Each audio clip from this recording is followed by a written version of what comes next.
Welcome on back to Skippers. Today, I'm going to be looking at 3 players you need to trade for early on in your fantasy baseball leagues. Of those 3 players, 2 of them are pitchers and 1 is a bat. Early on in the season is the time you can pick up struggling big-time players. So this is not really for deeper leagues. I think these players are going to figure it out. It's for like the 10 team, you're playing in your home league. Everyone's like, oh, this guy sucks because he's had a couple bad outings, but I'm here to tell you why they don't suck and you should be trying to pick them up. I know obviously the really competitive leagues, you're probably not being able to trade for these guys. So it's not always for you, these videos. Today's video, as always, is brought to you by FanDuel Canada, an app where you can watch the games. I mean, you can bet on all the baseball games, and as long as you have money in your account, you can watch them in the app as well. Think late night, we're East Coast guys, you go to bed, 10 o'clock, flip on FanDuel, and you can watch some of the West Coast games directly in the app while you are betting on them. Let's get into 3 players to trade for. First one, Blake Snell of the San Francisco Giants. His counting stats so far: he is 0-3, 11.57 ERA. He has 12 strikeouts, whip of 197, allowing almost 2 base runners an inning, and he has pitched 11 2/3 innings. Blake Snell, a horrific 3 starts. To his standard, probably needs to have a serious chat with Scott Boras about how he handled this offseason, as the late start did not help him at all. The surface level numbers are god-awful. We know that, but we have a little bright spots. Things are going to get better for Blake Snell. Everyone should know that. His expected ERA is 7.5 runs lower than his actual ERA, sitting at 4.10. Snell has a 340 batting average against, but an expected batting average against of 273. Still not great, but obviously way better than 340. When you are looking at quality of contact against, Blake Snell, 10th unluckiest differential, from WOBA to expected WOBA. From the looks of everything, the thing that I'm kind of the most worried about when you get the late start is Blake Snell looks like he has a healthy arm. He's averaging 95.3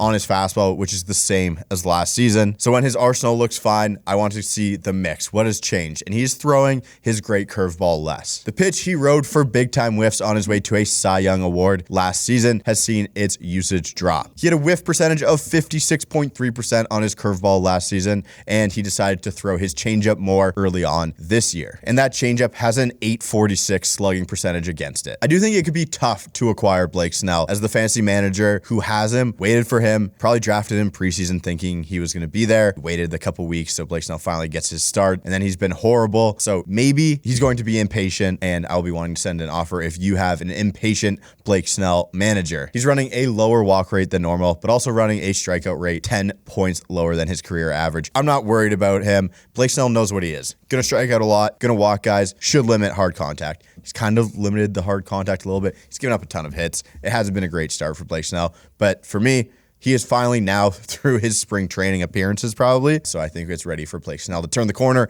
and I believe in him. Second player, Christian Encarnacion-Strand, infielder for the Cincinnati Reds. A 185 average, 2 home runs. He's driven in 14, which is good. No steals, but his weighted runs created plus a lowly 32. Newsflash, Christian Encarnacion-Strand likes to strike out a lot, and he isn't going to walk a ton. But Christian Encarnacion-Strand also has numbers that line up exactly to his 2023 stats. He is running the exact same expected damage of 457. He is running a higher expected slug than last season. He is running the exact same launch angle of 18.6 degrees. He has upped his max exit velo to 113.3 miles an hour. I believe that's 3 miles an hour harder than the year before, and he is also running a higher barrel percentage. CES is at the top of the list of hard hit fly balls for guys with less than 3 home runs, and he's running the exact same fly ball percentage as last season. His problem is he isn't pulling those fly balls. He has a better 90th percentile max exit velocity than Ellie De La Cruz. He has the second best damage per batted ball event on the Cincinnati Reds. Tyler Stephenson's at the top of that list, but I also think he's at the top of the list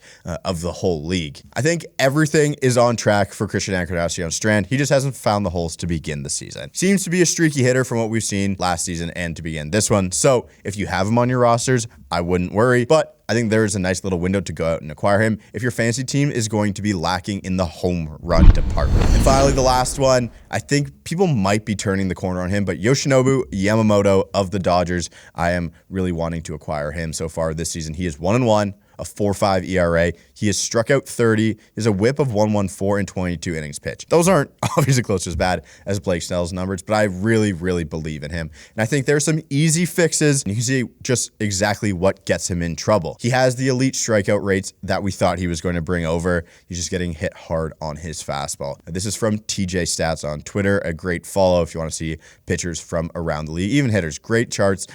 Good advanced stats. Yoshinobu Yamamoto has a 43.3% heart percentage on his four-seam fastball, which ranks second in Major League Baseball, minimum 100 pitches. So he is just throwing middle fastballs, and Major League Baseball hitters can hit those very hard. We know that. His four-seam shape is flat, which makes it less effective lower in the zone. He throws it low to tunnel better with his splitter, but a sinker is better suited for his approach. That is what TJ Stats says. He can throw the ball up a lot in the zone, kind of like a Kevin Gausman, and then throw the splitter down in the zone. And he has decent extension for someone who's 5'10", but the thing that gets me excited is the underlying numbers for Yoshinobu Yamamoto are fantastic. If this were his full season stats and we got these advanced numbers, I'd be saying buy him, buy him, buy him. You want to draft him the next season. So let's look at them. A 307 FIP, a 277 xFIP, a Sierra of 267. Those are two of the best predictors, xFIP and Sierra, for the next season. He has a whip of 114, like we said before, which is good. And then Ks per nine, 12.27.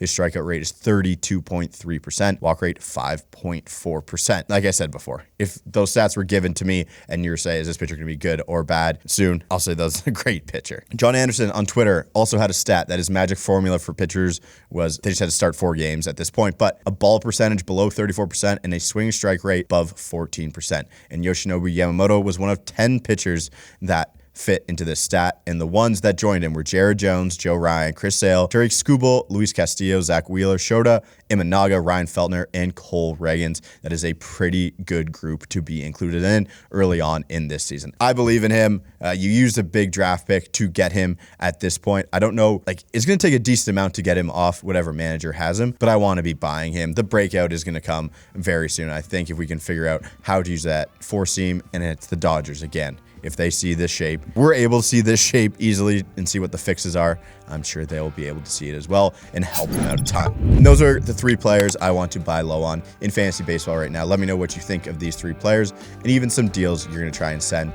other managers if you want to acquire these players. Thank you guys for watching. Thank you to FanDuel Canada for sponsoring the video, and I will see you guys later this week.